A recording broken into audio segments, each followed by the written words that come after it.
आप middle class हो ना, तो आज का सच सुन लो भाई। आपके पास जॉब हो सकती है, सैलरी भी हो सकती है, ईएमआई पे कर भी ले रखी हो सकती है, लेकिन अगर आप ये 5 फाइनेंशियल रूल्स फॉलो कर रहे हो ना, तो दुनिया का कोई मोटिवेशनल स्पीकर भी आपको अमीर नहीं बना सकता। मिडिल क्लास होने का मतलब क्या है? ना जमीन के, ना आसमान के, सपने बड़े लेकिन कदम छोटे, रिस्क से डर, लोगों से डर और सिस्टम पे भरोसा। आज मैं बताने वाला हूं वो 5 फाइनेंशियल रूल्स जो मिडिल क्लास को गरीबी के लूप में फंसा के रखते हैं। अगर तुमने वीडियो एंड तक देख लिया ना, तो माइंडसेट शेक हो जाएगा। रूल 1, ईएमआई इक्वल्स सक्सेस का सिंबल। मिडिल क्लास के लिए ईएमआई एक नई स्टेटस सिंबल बन चुकी है। पड़ोसी ने नई कार ली तो हमारे घर में डिस्कशन शुरू, हमें भी लेना चाहिए वरना लोग क्या कहेंगे। फोन का मॉडल पुराना हो गया तो नए के लिए ईएमआई पे ले लो, 0 डाउन पेमेंट, बस 1990 दिन महीने।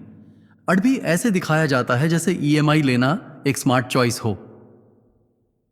पर सच क्या है भाई? जब आप ईएमआई लेते हो तो आप एक सिस्टम में घुस जाते हो जहां आप कमा रहे हो, लेकिन पैसा आपके पास नहीं रुक रहा। आपका पैसा बैंक, ब्रांड और बजाज फाइनेंस जैसे लेंडर्स के पास जा रहा है। हर महीने आप सैलरी मिलने से पहले ही उसका एक हिस्सा किसी और को दे रहे हो। यह साइकिल तब तक चलता है जब तक आप खुद सोच के उसे तोड़ने का डिसीजन ना लो। मिडिल क्लास लोगों के लिए ईएमआई कंफर्ट है, लेकिन लॉन्ग टर्म में फाइनेंशियल ट्रैप है। आपको लगता है आप अफोर्ड कर रहे हो, लेकिन आप अपना फ्यूचर का पैसा आज खर्च कर रहे हो बिना एसेट बनाए। तो क्या करें भाई? ईएमआई लेने से पहले ये 2 क्वेश्चन जरूर पूछो। क्या ये चीज पैसा कमाने में मदद करेगी? अगर मेरी सैलरी डिले हो गई तो ईएमआई का क्या? अगर दोनों का आंसर नो है तो वो ईएमआई लेना आपको बैकवर्ड ले जा रहा है, फॉरवर्ड नहीं। आपका पैसा आपके लिए काम करे। ऐसा सिस्टम बनाओ, ईएमआई से आप चीजों के मालिक नहीं बनते, बस उनके यूजर बन जाते हो, वो भी रेंट पे। Rule 2, job equals safe illusion. Middle class की सबसे बड़ी ट्रेनिंग होती है, बेटा पढ़ाई करो, अच्छी जॉब मिलेगी, जिंदगी सेट हो जाएगी। ये लाइन हर इंडियन घर में सुनाई जाती है। एक बार जॉब मिल गई तो माँ बाप सोचते हैं अब टेंशन खत्म, अब लड़का सेटल हो गया। लेकिन असली दुनिया का सीन अलग है भाई।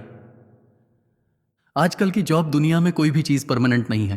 कंपनी का टारगेट मिस हुआ, लोग निकल दिए जाते हैं। मार्केट स्लो हुआ, लोगों की सैलरी फ्रीज हो जाती है। और सबसे खतरनाक पार्ट, जब जॉब चली जाती है तो इनकम के साथ कॉन्फिडेंस भी चला जाता है।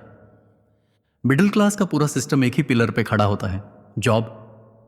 और जब एक ही पिलर हिलेगा तो पूरा घर हिल जाता है। एक इनकम सोर्स होने का मतलब है कि आप फाइनेंशियली वल्नरेबल हो, और वल्नरेबिलिटी का मतलब है स्ट्रेस, ईएमआई डिले, सेविंग्स खत्म, और एक ही सवाल, अब क्या करें? भाई ये जमाना मल्टी इनकम सोर्सेज का है। अपनी जॉब के साथ साथ कुछ ऐसा जरूर बिल्ड करो जो तुम्हारा हो, चाहे छोटी फ्रीलांसिंग हो या अपना छोटा डिजिटल पेज या पार्ट टाइम स्किल्स जैसे graphic design, video editing, voice over, कुछ भी जहां से तुम्हारे हाथ में कुछ आता रहे। मिडिल क्लास जॉब को लक्ष्मण रेखा मानता है, लेकिन अमीर लोग जॉब को स्टेपिंग स्टोन मानते हैं। वो जॉब से सीखते हैं, बिल्ड करते हैं और फिर कुछ अपना क्रिएट करते हैं। जॉब करना बुरा नहीं है, पर सिर्फ जॉब पे जीना, ये सोच आज के जमाने में आउटडेटेड है। आज अगर तुम फाइनेंशियली स्ट्रांग बनना चाहते हो तो जॉब के साथ एक ऐसा सोर्स शुरू करो जहां तुम अपना मालिक हो। एक दिन ऐसा आना चाहिए जब तुम जॉब छोड़ो, ना कि जॉब तुम्हें छोड़े। रूल 3, पैसा बचा लो, टाइम जाए तो जाए। मिडिल क्लास हर काम खुद करता है। फॉर्म भरना हो, बल्ब लगाना हो, बैंक जाना हो, सब कुछ, क्योंकि उनके दिमाग में एक लाइन चिपकी होती है, पैसा बचा लो चाहे टाइम चला जाए। लेकिन भाई जरा सोच के देख, टाइम वापस आता है क्या? नहीं। लेकिन पैसा वो कमाया जा सकता है, बनाया जा सकता है, मल्टीप्लाई भी हो सकता है। मिडिल क्लास सोचता है यह काम तो मैं खुद भी कर सकता हूं, क्यों किसी को पैसा दूं?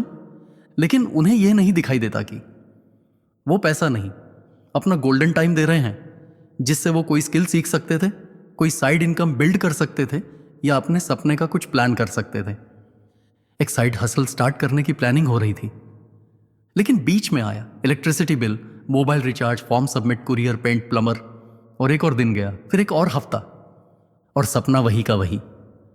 अमीर लोग पैसा खर्च करके अपना टाइम खरीदते हैं, मिडिल क्लास पैसा बचा के अपना टाइम बेच देता है। यही फर्क है माइंडसेट का। आज के जमाने में हर काम के लिए टूल्स हैं, banking, recharge, online services, assistants, AI tools. बस एक सोच की जरूरत है, मेरा टाइम कीमती है। टाइम पैसा नहीं देता, लेकिन पैसा टाइम दे सकता है। जब आप समझोगे कि आपका वक्त कितना वैल्यूएबल है, तब आप डिसीजंस लेने लगोगे जिसे मिडिल क्लास रिस्की मानता है, लेकिन सक्सेसफुल लोग नेसेसरी मानते हैं। आज अगर तुम टाइम की कदर नहीं कर रहे, तो कल तुम्हारे पास पैसा होगा भी तो वक्त नहीं होगा उसे जीने का। रूल 4, घर अपनी सबसे बड़ी इन्वेस्टमेंट है। रियली? मिडिल क्लास के लिए घर लेना एक माइलस्टोन होता है, जिंदगी की बड़ी अचीवमेंट। अपना घर ले लिया, यह कहना एक स्टेटस बन चुका है। लेकिन सच क्या है भाई? जरा सोच के देख, क्या वो घर पैसा कमा के देता है? नहीं। क्या वो घर तुम्हारे लिए काम करता है? नहीं। क्या वो घर हर महीने कुछ कमा के लाता है? बिल्कुल नहीं। वो घर सिर्फ एक चीज लाता है, मेंटेनेंस, EMI का प्रेशर, बिल्स, पेंटिंग, रिपेयर्स, और एक इनविजिबल स्ट्रेस कि हर महीने कुछ ना कुछ खर्चा आ ही जाता है। मिडिल क्लास घर को इन्वेस्टमेंट मानता है, लेकिन असली इन्वेस्टमेंट वो होती है जो रिटर्न दे, जो पैसा बनाए, जो ग्रोथ लाए। पर वो घर तो बस घर है, जरूरत है, कंफर्ट है, लेकिन इनकम नहीं। मिडिल क्लास अपने सारे सेविंग्स लगा देता है एक घर में, और फिर सोचता है बस अब जिंदगी सेट है। लेकिन उस घर के बाद ना तो कैपिटल बचा होता है, ना लिक्विडिटी, ना फाइनेंशियल फ्रीडम। मैं नहीं कह रहा कि घर मत लो, लेकिन घर लेने से पहले ये 3 चीजें पक्की करो। क्या तुम्हारा कोई इनकम सोर्स है जो घर के ऊपर भी पैसा बनाए? क्या वो घर लेना तुम्हारी ग्रोथ रोक रहा है? क्या घर लेने से तुम्हारे ऑप्शंस कम हो जाएंगे? अगर इनमें से एक भी आंसर हां है, तो घर थोड़ा रुक जाओ भाई, पहले पैसा कमाओ फिर पलस लो। मिडिल क्लास घर को सबसे बड़ी इन्वेस्टमेंट मानता है, लेकिन अमीरों के लिए घर कंफर्ट होता है, एसेट नहीं। उनकी इन्वेस्टमेंट वो होती है जो पैसा बनाती है। वो घर तब लेते हैं जब उनका पैसा ऑलरेडी पैसा कमा रहा होता है। अगर घर आपको आजादी नहीं दे रहा, तो वो घर नहीं, एक गोल्डन केज है। मिडिल क्लास होना पाप नहीं है, लेकिन मिडिल क्लास सोच में जिंदगी भर फंस जाना, यह बड़ी गलती है। आज आपने ये वीडियो देखा, इसका मतलब आप सीखने के लिए रेडी हो। अब एक्शन लो, EMI से निकलो, साइड इनकम शुरू करो, सोच को अपग्रेड करो, और फिटलिफ्ट के साथ रोज नए थॉट लगाओ। अगर वीडियो वैल्यूएबल लगा हो तो लाइक करो, अपने दोस्तों के साथ शेयर करो, और फिटलिफ्ट को सब्सक्राइब कर लो। ऐसे ही फाइनेंशियल ट्रूथ हर हफ्ते लेके आते रहेंगे।